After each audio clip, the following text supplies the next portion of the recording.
Well, now what we are supposed to do here, the inlet gas temperature is given as equal to in degree Kelvin, and inlet temperature of the gas is given by degree Kelvin, and inlet gas velocity is the 14 minus 12 meter per second. So from this equation, and by calculating the value of say Vi, and calculate the value of rho I, and putting the value of Vg and everything here, we can safely calculate this. We have to calculate. We can calculate the value of omega g, and omega g can be used here in the earlier equation itself. From omega g, we know the value of. If we know the value of omega g, then the number of tubes can be safely calculated itself. And now, if the fouling of heat transfer inside is not considered and thickness of the tube is very small, so that equation reduced to 1 by R0, 1 by R1, and XW by KW divided by 1 by H0, where HI and H0 being small, the overall heat transfer coefficient, so UG is very low. Is the enthalpy of the inlet air and so the outlet inlet air gas as well as enthalpy of the outlet gas, and both 1 by H0 it becomes very small. The overall heat transfer coefficient of U0 is also very low itself, ranging from 30 to 40, ranging from 30 to 60 watt per meter square degree Kelvin. From equation 1, we can also estimate the, as we A0 can be estimated as since A0 is pi D0 D0L, D0 being the outside tube diameter, pi n D0L, L is the length of the tubes, then L can be calculated itself. Why? If you estimate the value of total A0 itself. From equation 1 that is given here, where here if I have the heat transfer and if you know the A0 and delta 0 log mean is equal to A0 itself, A0 can be calculated from the value of A0, we can safely calculate the value of L, or length of the tube itself. Now, this picture is giving us the universal gas constant with the schematic sketch of the air heater arrangement itself. Now, and which is shown that this is the gas is the inlet of the gas itself, and where it is coming from this circular hopper and shooter inclined hopper itself, so that we can got gas can be without going outside flow like this, it can safely pulled here, and through this hopper it can comes here, and it goes through the tube itself, and at this getting the surrounding air tubes in the surroundings is more or less heated. I mean, the air in the surroundings are heated, and some buffers are provided so that air has to be circulated like a spiral way like this, not directly coming like this, time this way like this. So cold air inlet is come here, gas is going out from here, possibly through the stack itself, and the air is getting heated by the contact of the high heat gas, and then goes to the heated air outlet and bypass air duct and go to the bypass air damper itself, and heated air outlet you have to supply the air into their furnace itself for further burning of the coal itself. Now, here what you are having is A0 or L is either A0 is plotted about x-axis, T is the time, is the temperature itself, and temperature A2 and G1, the flue gas temperature at inlet and flue gas temperature outlet, and this is the temperature at the air at inlet and temperature at the air at outlet. Although omega G is the rate of supply flow of flue gas, flow of flue gas to flow of air outside itself. Now,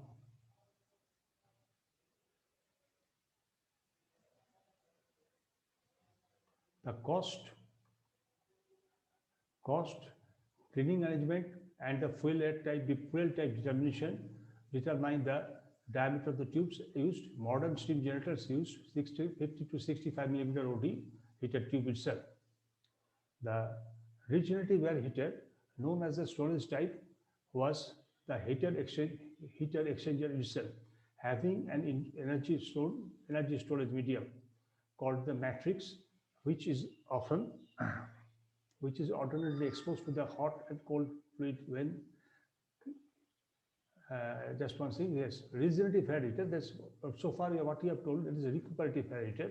Now we are telling about the regenerative air heater itself, known as a storage type heater exchanger. Means an energy storage medium called the matrix itself, which is alternately exposed to the hot and cold fluid. When the hot flue gases flow through the matrix in the first half of the cycle, the matrix gets heated and the gas is cooled itself. Next half of the cycle, the when the air flows through the matrix, then air gets heated and matrix is cooled itself. There, the cycle repeats itself. So what is going on here? We are having a matrix. We are having an energy storage and exchange media. What is this? They have defined as or called as matrix, which is alternately exposed to the hot and cold fluid both at a time. When hot fluid flashes flow through that matrix, the first half of the cycle, the matrix get heated. So first we are a portion of the matrix, we are sending the hot flue gases, which gets the matrix heated. Then gas is going out and gas gets cooled and went out. And next half of the cycle, when the air flows through the matrix, the air absorbed by the matrix from the hot gas gets heated and matrix is got killed itself. The cycle repeats itself.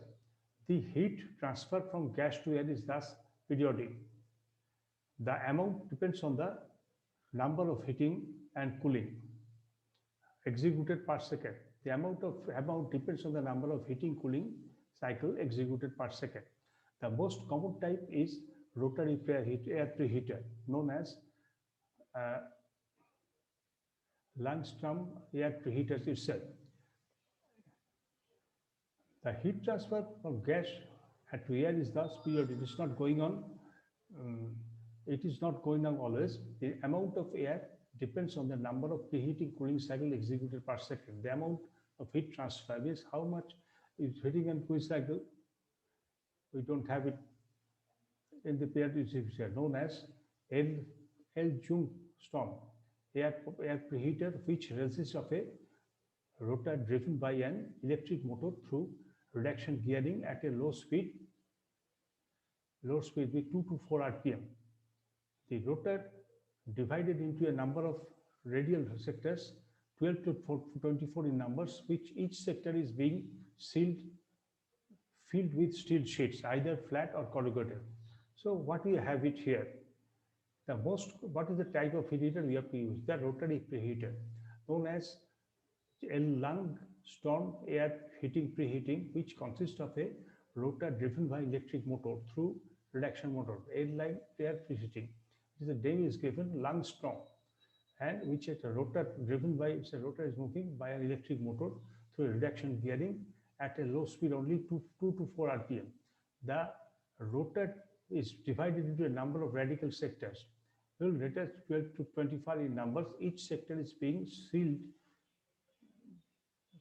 and filled with steel shoots. Means protected. You have to make it divided radial sectors. Means portion is by means of a radial sector, radial portion, radial space, or something like this.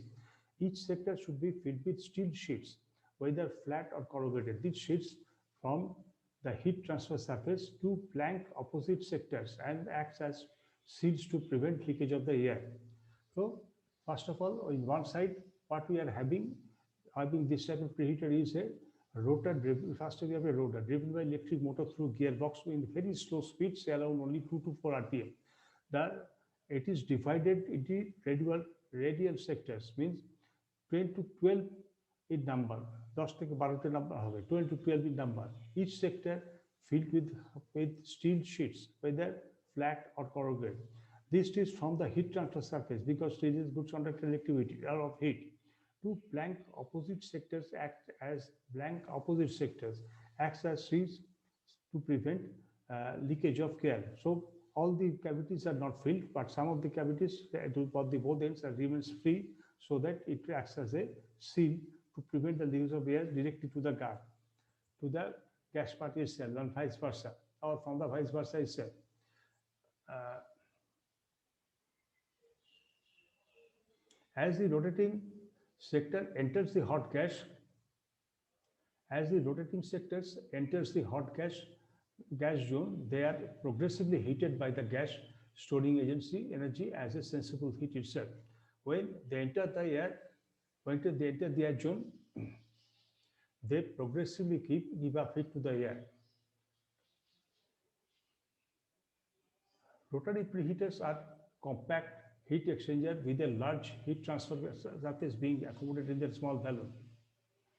Rotary air preheaters, they are relatively cheap and having good heat transfer characteristics. They are almost as popular as tubular air preheater in power station practice itself.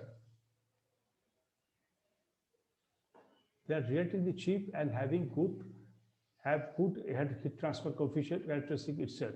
They are almost as popular as tubular air preheater in power sector. Generally, it is compact. It's a larger heat transfer subject having accommodated in all volumes itself.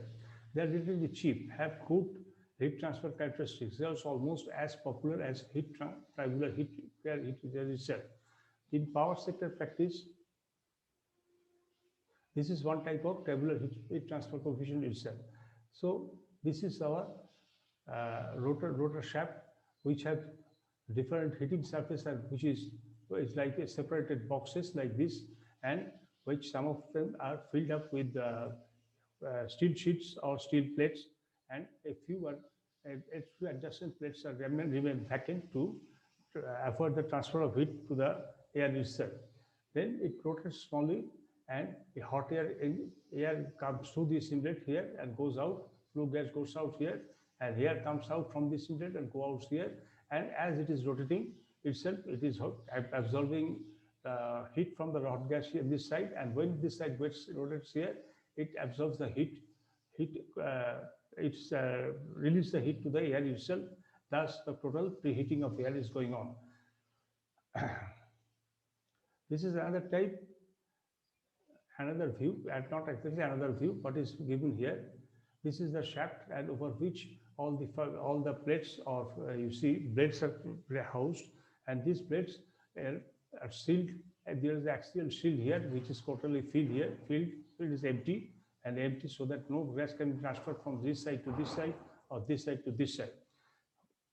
So all these things are filled up with basketed heating surface like the steel sheet like this, steel sheet or steel corrugated steel sheet like this, and the gases comes here, got this portion heated and goes out, and when it is rotated in this side, it rotates very slowly, as on 2 to 3 rpm, air absorbs this heat from it and goes out.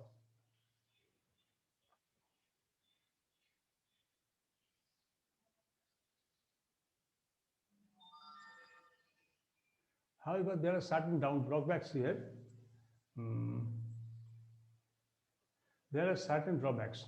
Flow opening have been plugged by fly ash itself, and sealing of gas to air path and vice versa, and large pressure drops of both gas and air itself.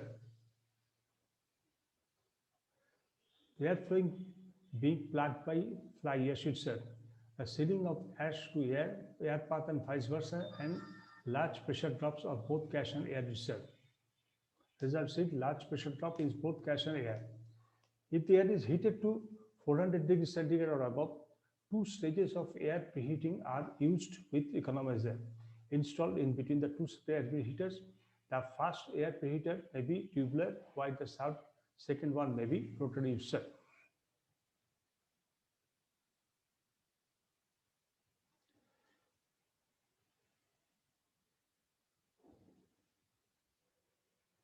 Next, let us go to fluidized bed boilers itself. There, generally what I have told you at this moment, the air is heated to 400 degrees centigrade or above. The two stages of air preheating are used with the economizer installed in between the two air preheaters. The first air preheater on the gas side may be tubular, while the second air side may be rotary. So there are two drawbacks also there. Then flow openings are maybe plugged by fly ash traveling through the fluid itself, sealing of gas to air path and vice versa. Gas to air path and vice versa may not be that effective, and still large pressure drops for both the gas and the air itself.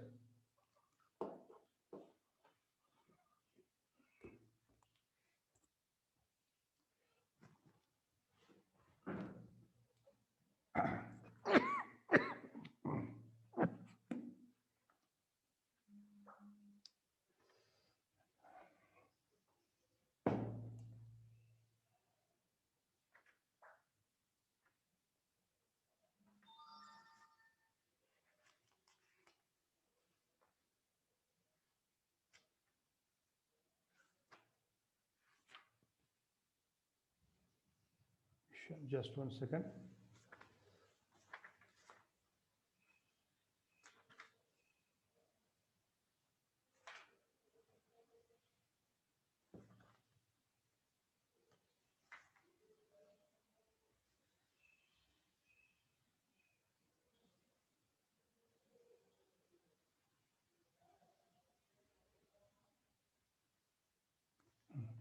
That is okay. What is fluidized base boiler? Now, these boilers produce steam from fossils and waste heat by a technique called fluidized bed combustion. This is shown in this above figure itself. What is the schematic diagram of bubbling fluidized bed vapor? What is shown, I'm telling you before explanation. Air fan is coming in through here, going through this thing, submerged tube blanks, and where the gas is being heated, the platinum chamber where front is nothing but a furnace itself with flowing the flue gas itself, and cold limestone filter the transport air supply itself, which is coming here. This is the blade fluidized combustion zone itself. It is the combustion zone, or it is the furnace, you can say. Submerged tubes planks, cyclone fires, recycle feed line, then it goes out, primary cyclone, and goes out, and this is the air drum itself. The furnace water walls are coming through this way itself. Now, however, there are certain drawbacks. Flow opening being plugged by fly ash and sealing of gas to air path. Okay, the boiler produces steam from fossil and waste fuel by a technique called fluidized bed system. So, what we are transferring, we are producing steam. What the job of a boiler is producing steam. It is coming from the fossil means and waste fuel by a technique defined as fluidized bed combination itself. This can be two types: bubbling fluidized bed (BFB) and circulating fluidized bed (CFB). Circulating and bubbling.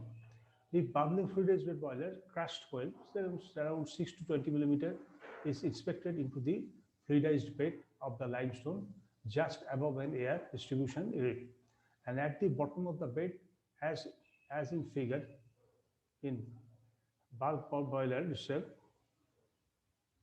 In BFB boilers, crushed coil 16 to 20 millimeter is injected into the fluidized bed for limestone. So, bubbling boiler, what is this? First of all, crushed coal means very small size coal, only 6 millimeter, 20 millimeter. First injected into the fluidized bed system. Plus, it is through wastage of the bed of the limestone. Fluidized bed of the limestone just above an air distribution grid and at the bottom of the bed itself. As in the bed itself. If BFB boilers, crushed coil is injected into the fluidized bed of limestone just above the air distribution grid of the boiler of the bed.